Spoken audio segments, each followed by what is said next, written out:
Et nous retrouvons Steve maintenant qui est avec nous. Bonjour Steve. Oui, bonjour Brigitte, bonjour à votre invité. Bonjour Steve. Docteur. Bonjour monsieur.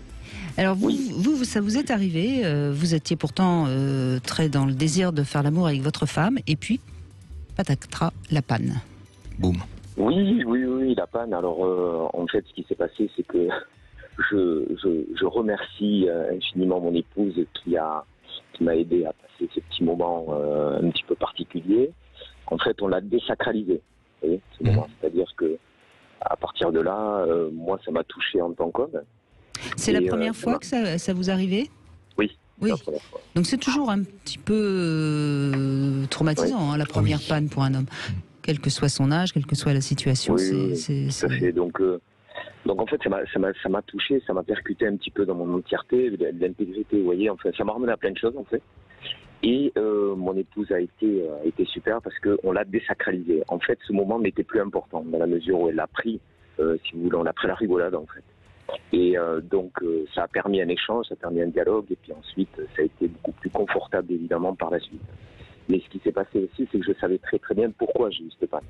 Donc, ça m'a permis, si vous voulez, de ne pas, bon, pas paniquer, mais de prendre un peu de recul par rapport à ça. Et alors, quelles en étaient les raisons ? La raison, en fait, c'est qu'il y a eu un moment dans ma vie où il a fallu, si vous voulez, on a choisi de déménager de région. Et en fait, on était très bien là où on était. Et puis, c'était un choix de vie. Et en fait, je me suis engagé dans cette voie avec l'accord de ma famille, c'est-à-dire mon épouse et mes 3 enfants. Et pour moi, je me suis mis tellement de pression à savoir que je l'ai vécu de cette façon-là, comme une contrainte. C'était vraiment une contrainte où je n'avais pas le droit d'échouer par rapport à ce projet. Parce que j'avais 4 personnes, j'amenais 4 personnes avec moi qui avaient fait le choix aussi de déménager. Donc du coup, professionnellement, etc., je suis parti de zéro, je suis reparti de zéro. Ça a été un choix. Et du coup, cette pression m'a amené une tension. Cette tension m'a amené à être dans l'agitation. Ensuite, ça m'a percuté au niveau du sommeil. Et si vous voulez, qu'est-ce qui s'est passé ? La fatigue s'est transformée en fatigue nerveuse. Et à un moment donné, j'étais un petit peu à la limite, vous voyez. Et donc, je pense que nerveusement, j'étais à bout.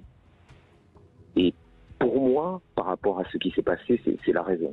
Parce qu'après, si vous voulez, je me suis dit, bon, mais si ça redémarre ou si ça recommence, ben, je vais aller consulter parce que peut-être qu'il y a un problème aussi mécanique ou physiologique ou biologique. Ça, je sais pas, j'ai 49 ans, donc je me suis dit peut-être que ça. Non, mais je crois là, je m'adresse à tous les hommes qui nous écoutent, je crois que vous êtes d'accord, Vincent Hupertan, une panne, c'est pas la peine d'aller consulter, c'est si ça se reproduit. Dans la vie de tous les hommes, il y a 2 catégories. Ceux qui ont connu la panne ou ceux qui vont la connaître. Voilà. Donc, voilà, on ne va pas consulter pour ça. Donc, on sait. Et que là, votre exemple, ça montre d'un côté l'importance de l'intelligence émotionnelle du couple, parce qu'à 2, vous avez réussi à faire que ça ne reste pas un traumatisme qui vous marque et qui rentre dans le cycle négatif. Et deuxièmement, ça montre que ce qu'on disait au départ, c'est l'insécurité chez vous. Donc, c'était l'insécurité économique, le fait que vous, c'est lui qui devait assurer le bien-être de la famille. Est-ce qu'elle était à la hauteur ? Donc du coup, ça, le sommeil, et donc ça rentre dans le problème d'anxiété générale, qui, entre autres, l'anxiété s'est manifestée également sur le plan intime avec cette panne. Oui, complètement, docteur. En tout cas, je l'ai vécu comme ça. Oui. Et pour moi, la cause était celle-ci. Oui, bah c'est évident. C'est cette anxiété liée au contexte, déménagement, pression sociale, la famille, les enfants, tout ça. Mais ce jour-là, quand vous décidez donc de faire l'amour, bon, vous désirez votre femme, ça, je crois qu'on n'en doute pas. Mais peut-être que ce soir-là, c'était pas forcément non plus vraiment le désir le plus fort. Peut-être que oui, tout à fait. Il y avait aussi peut-être une toute petite absence d'excitation réelle, enfin de forte excitation, vous voyez. Alors, merci infiniment parce que ça me fait rebondir sur le fait de quand on vit ensemble, quand on vit à 2 depuis pas mal d'années, on peut tomber dans une certaine habitude. Alors, effectivement, ça rejoint que des fois, je me permets de dire que ce n'est pas obligé ou nécessaire de faire l'amour. Enfin, je ne sais pas comment vous dire. Oui, mais je crois que ce que vous dites, c'est bien que vous le disiez, parce qu'il y a des hommes qui pensent qu'ils n'ont jamais le droit de dire non. Les femmes, elles ont le droit, mais les hommes n'auraient pas le droit de dire non. Non, c'est pas... parce que c'est vrai que c'est là aussi où la panne peut survenir. c'est l'injonction, c'est la nécessité, c'est le fait que là, il faut qu'on case, il faut y aller. Donc, mais parfois, ce désir, ça peut être aussi tellement fort que rien que par l'intensité couplée à la pression, ça peut aussi amener à la panne. Donc, les contextes sont multiples. Pourquoi? Parce qu'en permanence, on se projette dans le contexte. On n'est jamais que dans l'érection, on est aussi dans le passé, dans le contexte. Donc, et la routine, parfois, il y a une auditrice qui disait que c'est bien, oui, la routine, parce que c'est familier, donc du coup, on est bien, on sait comment ça se passe. Ça mais rassure, parfois, il faut innover parce qu'on innove et ça maintient aussi le piment dans le couple. Oui, tout à fait. Pour ma part, il me semble, en tout cas je le vis comme ça, évidemment je ne sais pas, j'expérimente, je cherche, mais la sexualité peut être l'aboutissement en fait du désir. Ce que je veux dire par là, c'est que des fois, le fait d'être attentif à l'autre tous les jours, le fait d'avoir une attention particulière amène peut-être à faire naître ou alors amplifier le désir qui fait que ça peut se finaliser, si je puis dire, par la sexualité et ce jeu en fait entre deux personnes.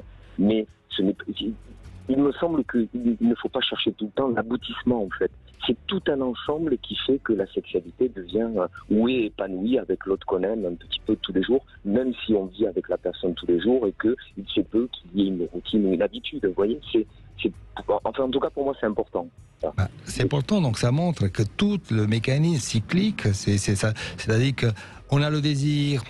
On a un rapport, c'est réussi, et que la réussite du rapport, ça va créer aussi, ça va entraîner le désir, donc c'est une espèce de boucle positive. Comme il y a des boucles négatives, il y a la panne, on ne fait pas le travail, donc du coup on a peur, il y a un cours de panne, et on rentre dans une dynamique négative qui va, une espèce de cercle infernal qui aboutit à des séparations, des situations conflictuelles autour de la sexualité et du désir.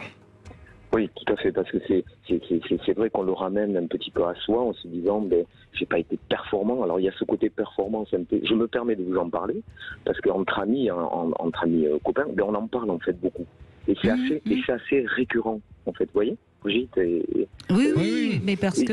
Le côté, mais bon, j'y suis pas arrivé, on n'est pas dans la performance, quoi. Non, mais on revient sur ce que je disais tout à l'heure, sur le phallus. C'est-à-dire que tant qu'on n'aura pas compris que la différence entre le pénis et le phallus, on continuera à répéter aux hommes qu'il faut qu'ils soient en érection, qu'il faut qu'ils soient puissants, parce que c'est eux qui, etc., etc., etc. Non, vous avez le droit, vous aussi, d'avoir vos pannes, vous avez le droit d'être doux, vous avez le droit d'avoir envie juste d'un câlin tendre sans forcément avoir besoin d'assurer une érection. Et là, je pense que c'est notre comment dirais-je, notre besoin de voir la sexualité comme forcément quelque chose qui va nous permettre de nous reproduire, quoi, au fond, parce que sinon, à quoi sert On aboutit à ça, on aboutit à un espèce de modèle qui essaie de reproduire. D'ailleurs, ce que je parle dans mon livre, c'est qu'en permanence, avec les copains, on va présenter du sexe, on parle comme on parle d'une Ferrari. Et ma Ferrari, voilà, la cylindrée, ça fonctionne 30 fois, etc. Donc on a tous. Mais généralement, il y a aussi ceux qui ne parlent pas, donc ceux qui sont toujours dans le retrait, etc. Donc, mais on a tendance à l'associer à la puissance, à la réussite, et il faut cocher, il faut que, c'est ce qui entraîne l'échec et la panne. En tout cas, merci beaucoup Steve de nous avoir parlé de votre panne. C'est bien d'entendre ça, ça rassure ceux qui sont peut-être justement dans ce cas.